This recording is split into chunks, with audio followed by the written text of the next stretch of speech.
Alhamdulillahilladzi amarna bis nasihah wa nahana 'anil hasadi wa idmari sayyi'ah. Ashhadu an la ilaha illallah wahdahu la syarika lah wa ashhadu anna sayyidana Muhammadan abduhu wa rasuluhu wa la nabiyya ba'dah. Allahumma salli wa sallim wa barik ala sayyidina wa maulana Muhammadin imamil a'immah wa ala alihi wa ashabihi wa dzurriyyatihi wa atba'ihi ila yaumil qiyamah. Amma ba'du, segala puji milik Allah, Zat yang telah memberikan kepada kita sesuatu yang telah diberikan untuk meningkatkan ibadah. Salawat beserta salam semoga tetap tercurah limpahkan keharibaan baginda Rasul Muhammad sallallahu alaihi wasallam kepada para keluarganya, para sahabatnya, para dzurriyyahnya serta kita selaku umatnya. Hadirin para pecinta Nabi sallallahu alaihi wasallam, Al-Hadithul Tsabi', hadis yang ketujuh dari Arba'in Nawawiyah, berkenaan dengan agama itu adalah nasihat. An Abi Ruqayyah Tamim bin Aus Sidari radhiyallahu anhu anna Nabi sallallahu alaihi wasallam ad-dinu nasihah. Qulna liman? Qala lillahi wa li kitabihi wa li rasulihi wa li a'imma'ihil muslimin wa li a'immatil muslimina wa ammatihim. Rawahul Imam Muslim. Dari Abu Ruqayyah Tamim bin Aus Ad-Dari radhiyallahu anhu bahwasanya Nabi sallallahu alaihi wasallam bersabda, ad-dinu nasihah, bahwa agama itu adalah nasihat. Qulna liman? Kami bertanya, bagi siapa ya Rasulullah? Beliau sallallahu alaihi wasallam menjawab, qala lillahi, bagi Allah, wali kitabihi, bagi kitabnya, wali rasulihi, bagi rasulnya, wali a'immatil muslimin, bagi pemimpin-pemimpin umat Islam, wa amatihim, dan bagi umat Islam pada umumnya. Hadis riwayat Imam Muslim. Hadirin para pecinta Nabi sallallahu alaihi wasallam, nasihat itu berlaku umum. Meskipun di hadis ini dikatakan nanti lebih rincinya bahwa nasihat bagi Allah, bagi Rasulnya, bagi kitabnya, bagi umat Islam, dan bagi pemimpin umat Islam. Namun nasihat itu bukan hanya keluar daripada lisan dengan ceramah, dengan pidato, tapi kalau kita ambil daripada dasar nasihat itu adalah segala sesuatu yang mana kita bisa menempatkan kebaikan pada orang, itulah nasihat. Contoh, orang sakit disuntik oleh dokter. Dokter membantu orang sakit menjadi sihat, itulah nasihat. Orang kelaparan, terus kita beri makan. Memberi makan kepada orang yang kelaparan itu juga nasihat. Jadi nasihat itu segala sesuatu yang mana kita bisa menempatkan kebaikan pada orang. Hadirin para pecinta Nabi sallallahu alaihi wasallam, nasihat itu lillah. Nasihat itu bagi Allah. Maksudnya apa? Nasihat bagi Allah. Nasihat bagi Allah yaitu kita beriman kepada Allah. Antu'minuna billah, beriman kepada Allah, mengesahkan Allah bahwa tiada Tuhan yang patut untuk disembah kecuali Allah Subhanahu wa ta'ala, dan menancapkan dalam diri kita, dalam hati kita, dalam pikiran kita bahwa Allah Maha Bijaksana. Ketika kita menempatkan bahwa Allah Maha Bijaksana sesuai dengan tempatnya, hidup kita akan tenang. Bagaimana tidak? Segala urusan kita serahkan kepada Allah Subhanahu wa ta'ala. Berarti kita tidak ada beban dalam hidup karena Allah Maha Bijaksana. Adapun yang diberikan Allah kepada kita, baik berupa rizki ataupun musibah, kita akan menerimanya dengan lapang dada. Kita akan menerimanya dengan syukur. Mengapa? Karena kita yakin bahwa Allah Maha Bijaksana. Kita tidak akan khawatir dengan yang namanya rizki. Kita tidak akan khawatir dengan yang namanya musibah. Maksudnya akan datang kepada kita, dan Allah juga akan yang menuntaskan permasalahan daripada musibah tersebut. Allah Maha Bijaksana. Jika itulah yang ada dalam hati kita, bahwa nasihat bagi Allah, kita akan tenang, kita akan nyaman hidup tanpa beban. Artinya segala sesuatu memang Allah telah mengatur sesuai dengan kadar dan kemampuan kita, baik rezeki itu ataupun musibah itu. Hadirin para pecinta Nabi Sallallahu Alaihi Wasallam. Terus apalagi? Wayanfi asarika lahu, menafikan sekutu bagi Allah. Kita tidak mengadakan sekutu bagi Allah, bahwa tiada Tuhan yang berhak untuk disembah, hanyalah Allah. Itu artinya bahwa kita tidak mau mengadakan atau tidak mau menyembah selain kepada Allah, menafikan sekutu bagi Allah. Wa yusifahu bi sifatil kamal wal jamal wa yunazzihahu an sifatin naqsi wal aib. Mensifatkan Allah dengan sifat sempurna dan keindahan, dan mensucikan Allah dari sifat kurang dan aib atau celah.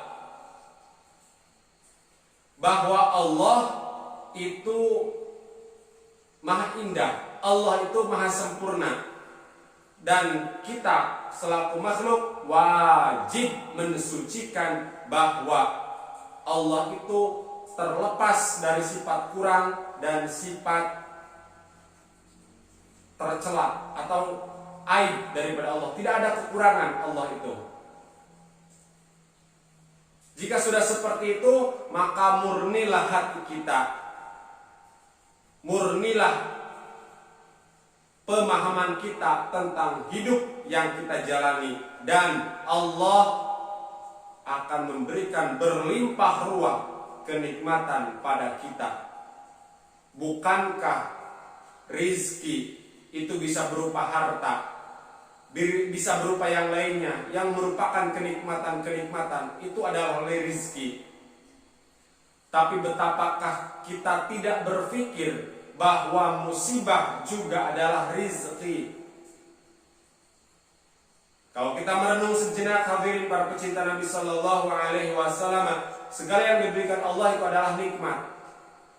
Bahwa yang diberikan Allah itu semuanya terbaik bagi kita selaku hambanya. Allah tidak akan mungkin salah memberikan sesuatu kepada kita. Allah tidak akan mungkin salah, dan Allah tidak ada celah kurang atau aib. karena Allah maha segala-galanya.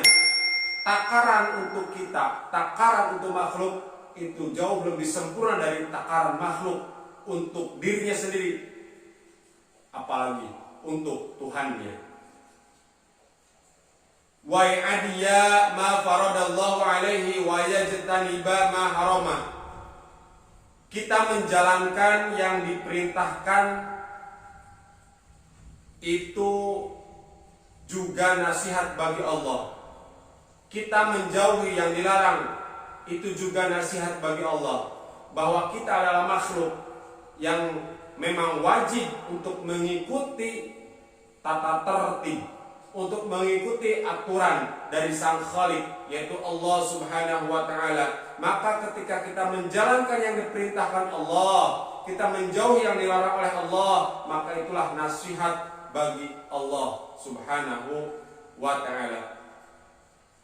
Wa ala yarda bimaksiatil asyik, dan dia tidak ridho atau setuju dengan kemaksiatan seorang hamba. Itu juga nasihat buat Allah. Tidak ridho dengan maksiat yang dilakukan, tidak setuju dengan maksiat.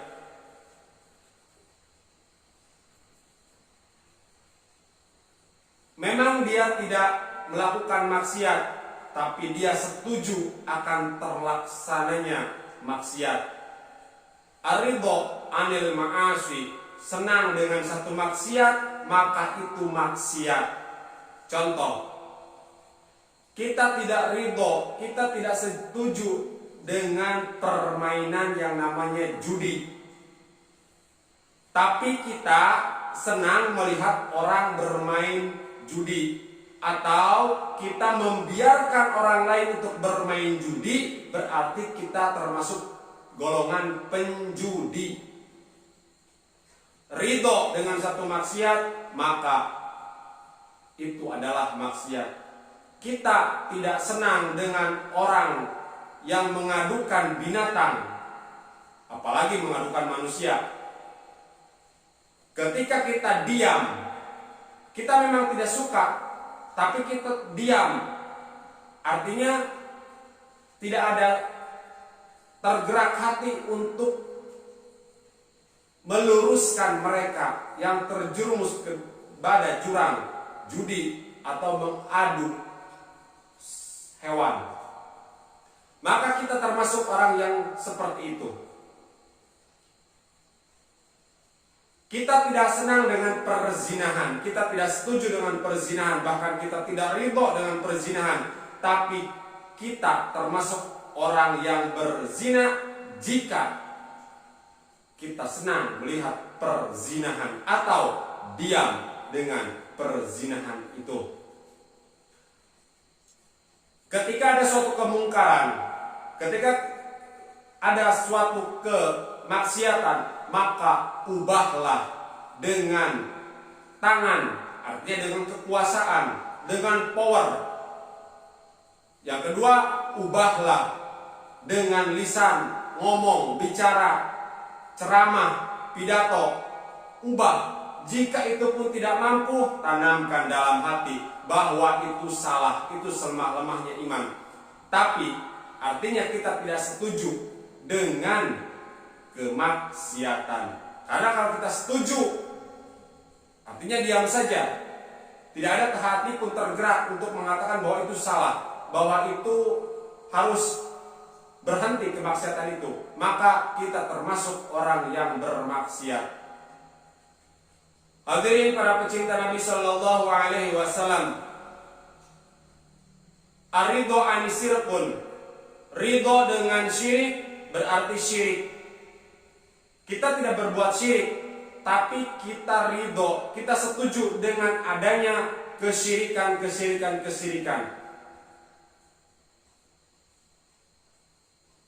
Contoh, orang yang kafir mati, maka kita tidak boleh mendoakan orang kafir yang mati itu untuk mendapatkan rahmat Allah. Berarti kalau kita mendoakan si kafir mendapat si kafir yang meninggal mendapat ridho Allah atau rahmat Allah, maka kita termasuk orang kafir karena setuju dengan kekafiran dia. Misalkan orang yang sudah meninggal atau mati, orang kafir meninggal, kita katakan namanya terus di belakangnya almarhum. Itu tidak boleh. Kalau kita melakukan itu berarti kita termasuk orang kafir. Hadirin para pecinta Nabi Sallallahu Alaihi Wasallam. Terus nasihat itu buat siapa lagi? Yang kedua, wali kitabihi, nasihat bagi kitab-kitab Allah.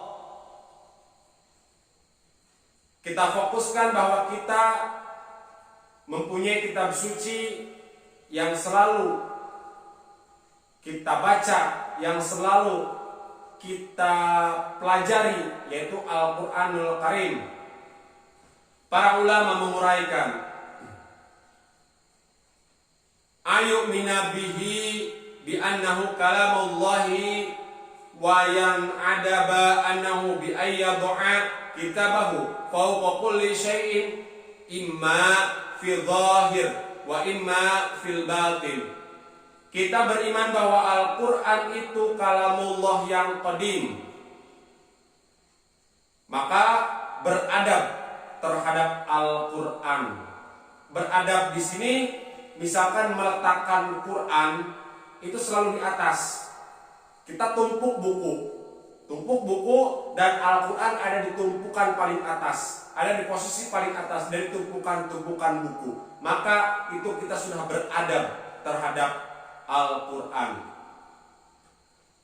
Atau ketika kita akan membaca Al-Quran tersebut tidak disejajarkan dengan telapak kaki, artinya ada diganjal atau ada alas melebihi tinggi daripada alas yang kita injak.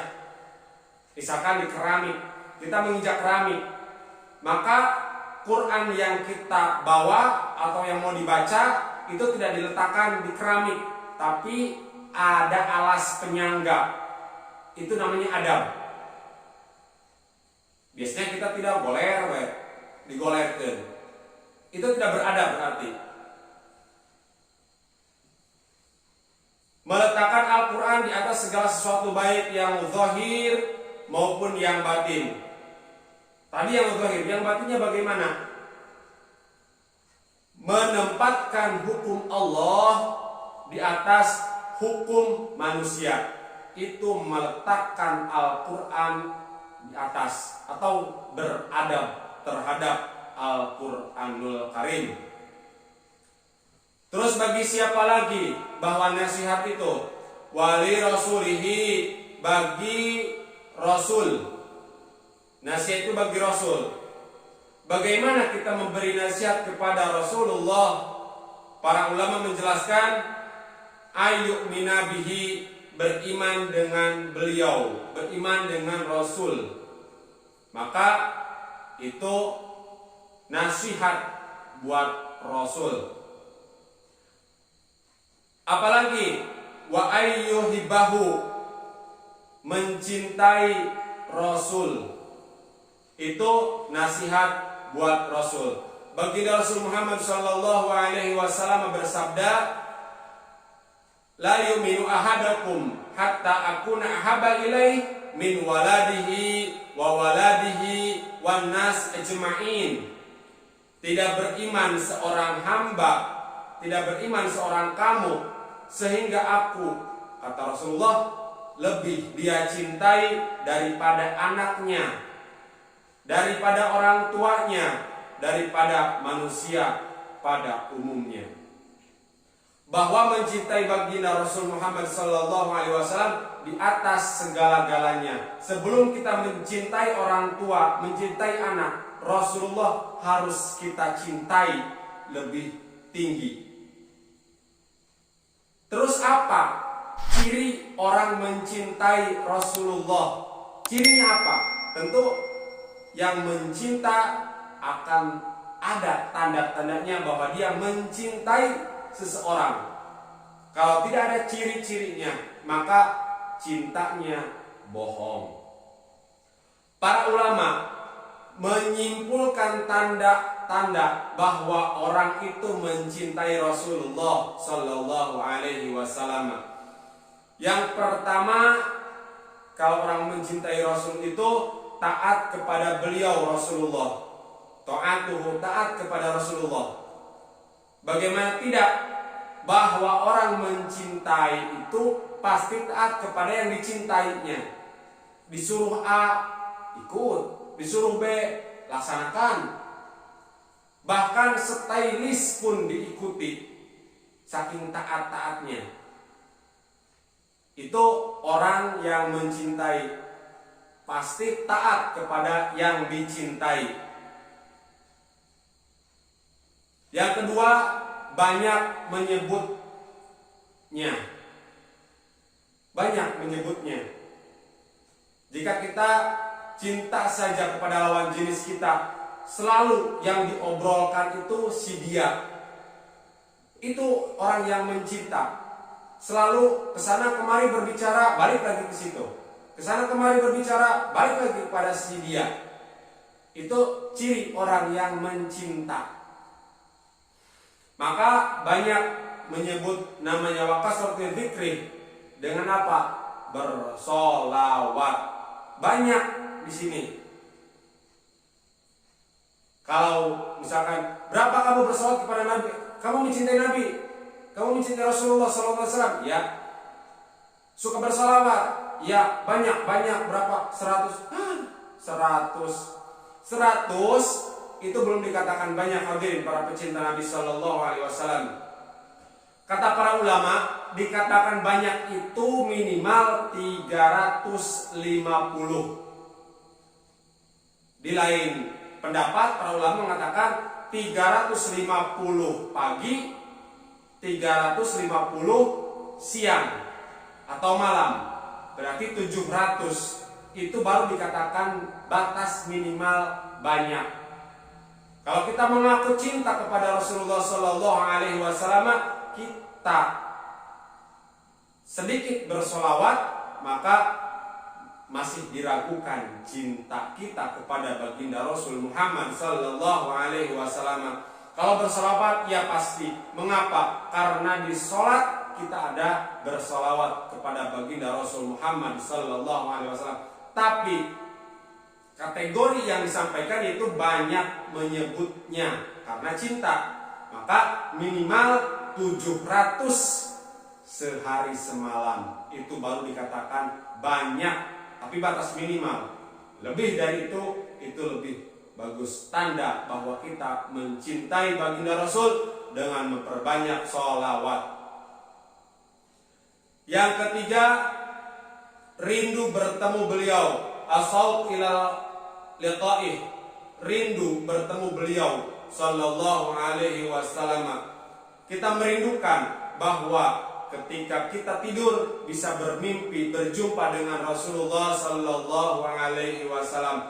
Orang yang mencintai pasti akan rindu untuk bertemu. Itu pasti. Yang keempat, bahwa tanda cinta yaitu mencintai keluarga dan sahabat-sahabat beliau. Mahabbatu alihi wa ashabi. Mencintai keluarga Nabi dan sahabat-sahabat Nabi Sallallahu Alaihi Wasallam. Keluarga Nabi itu kategorinya Bani Hashim dan Bani Muthalib, itu keluarga Nabi. Dan kita cintai juga keturunan-keturunan beliau, para habaib, para sayyid. Kita cintai beliau karena keturunannya, karena ada gen atau darah Nabi di dalam tubuhnya. Begitupun dengan para sahabat, kita cintai para sahabat-sahabat Nabi Sallallahu Alaihi Wasallam. Itu tanda orang cinta. Rasulullah Sallallahu Alaihi Wasallam bersabda, arba'atun ana lahum safi'un yaumal qiyamah. Ada 4 golongan, ada 4 kelompok yang nanti pasti akan aku berikan syafaat, kata Rasulullah sallallahu alaihi wasallam. Yang pertama hadirin para pecinta Nabi sallallahu alaihi wasallam, al-mukrimu lidzurriyah, orang yang memuliakan zuriyahku, kata Rasulullah sallallahu alaihi wasallam. Kita cintai, kita muliakan para habaib dan keturunan-keturunan beliau. Yang kedua yang akan disyafaati oleh baginda Rasul, wal qadilahum hawaijahum, orang yang menunaikan hajat mereka, orang yang membantu orang lain untuk bisa mendapatkan itu, dengan syarat tidak bertentangan dengan syariat Allah dan Rasulullah sallallahu alaihi wasallam. Ketika orang lain minta bantuan kita, kita bantu dia itu menunaikan hajat orang lain. Ketika dia pinjam uang, kita pinjam uang, asal sesuai dengan syariat Nabi dan Tuhannya, yaitu Allah Subhanahu wa taala. Yang ketiga dari 4 golongan itu, wasailahum fi umurihim inda mataru ilaih, orang yang mengusahakan keberhasilan mereka. Jika tadi hanya meminjam, tapi ini mengusahakan keberhasilan mereka. Jika ada seseorang sedang berusaha meraih sesuatu dan dia butuh dorongan, butuh motivasi, bahkan mungkin butuh kucuran dana, kita bantu orang tersebut untuk bisa naik, untuk bisa sukses. Kita bantu, maka itu orang akan disyafaati oleh Rasulullah sallallahu alaihi wasallam. Kebanyakan di masyarakat kita, orang yang akan naik, orang yang sedang berusaha untuk sukses, berusaha untuk berhasil, bukannya dibantu, tapi ditarik dari bawah supaya dia tidak naik, tidak sukses, tidak berhasil. Atau mungkin kalau di masyarakat kita, orang yang akan naik biasanya dihammer dulu dari atas, dihammer, dipukul dari atas supaya dia jadi naik, jatuh dan tersungkur. Orang tersebut adalah orang yang mempunyai kejelekan daripada hatinya. Orang yang membantu orang lain untuk berhasil, untuk sukses, maka orang tersebut akan disyafaati oleh baginda Rasul Muhammad sallallahu alaihi wasallam. Yang keempat, golongan yang keempat, al-muhibbu lahum bi qalbih wa lisani, orang yang cinta mereka dengan lisan dan hatinya, mencintai mereka dengan lisan dan hatinya. Tidak hanya di lisan, tapi hatinya pun ikut mencintai. Hadirin, para pecinta Nabi sallallahu alaihi wasallam. Terus nasihat itu untuk siapa lagi? Wali a'immatil muslimin, bagi pemimpin kaum muslimin. Pemimpin kita jika dikategorikan ada 2. Yang pertama pemimpin dunia, umara. Yang kedua pemimpin akhirat, ulama. Bagaimana cara memberikan nasihat kepada pemimpin itu? Ayu'inahum 'alal haqq, menolong mereka atas kebenaran. Maksudnya apa? Jika ada suatu program dari pemimpin kita, pemimpin dunia, yaitu umara, ada program yang dicanangkan, ada program yang disodorkan kepada masyarakat, kita selaku masyarakat, kita selaku warga negara, kita selaku penduduk suatu daerah, maka dukung program tersebut sampai sukses, asal tidak bertentangan dengan syariat Islam. Jika bertentangan, maka jangan didukung program tersebut, jangan disukseskan program tersebut. Itu nasihat buat para pemimpin.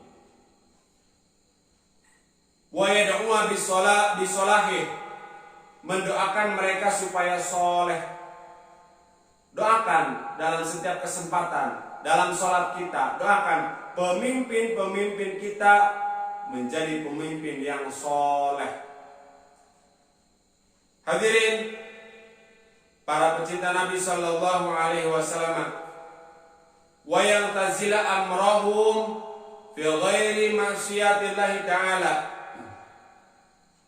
menjunjung perintah mereka selama itu tidak bermaksiat kepada Allah. Jika mereka memerintah, jika mereka memberikan aturan, maka taati dan ikuti selama tidak untuk bermaksiat kepada Allah Subhanahu wa ta'ala. Hadirin para pecinta Nabi Sallallahu Alaihi Wasallam, lalu untuk siapa lagi nasihat itu? Kata baginda Rasul Muhammad Sallallahu Alaihi Wasallam, wa ammatihim, nasihat bagi kaum muslimin secara keseluruhan.